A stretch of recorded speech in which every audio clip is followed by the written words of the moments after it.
Hey everybody, how you doing? There's this crazy idea that Ecuador is a champion of protecting against climate change and advancing environmentally sensitive economic development. That is complete BS.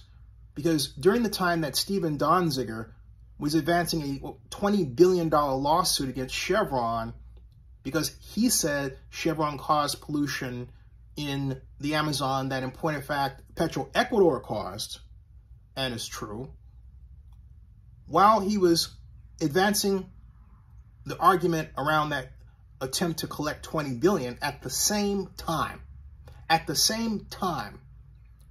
President Rafael Correa was saying that the only way to protect against a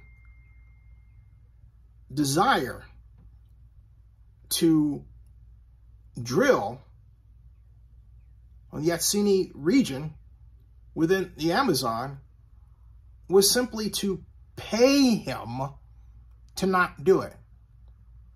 That's what he said. He said, hey, look, if I don't get $4 billion from someone, I'm going to release the Yatsini for drilling. And then on top of that, he was negotiating a backdoor deal with China to do precisely that, produce oil in the Amazon. So on the one hand, I'll use the left as a metaphorical example, he's looking like he is the champion for environmental justice, making Chevron look like the boogie person when in point of fact Chevron was never in Ecuador.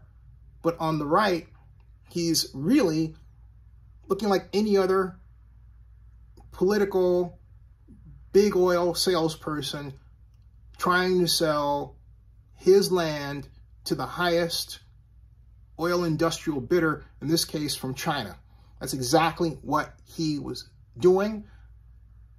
And he was doing it while all the, what other call leftists were doing their political thing. I argue that some of them knew, like Donziger, knew what Correa was up to, but conveniently looked the other way. Why?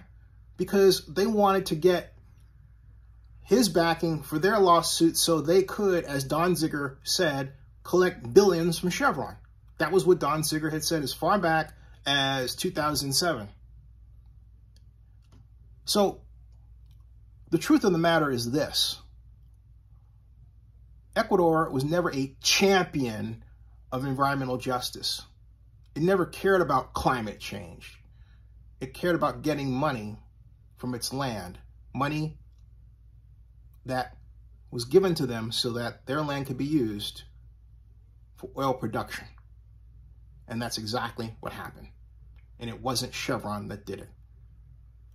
And it was not any other American country, because I remind those who don't know, American oil companies were kicked out,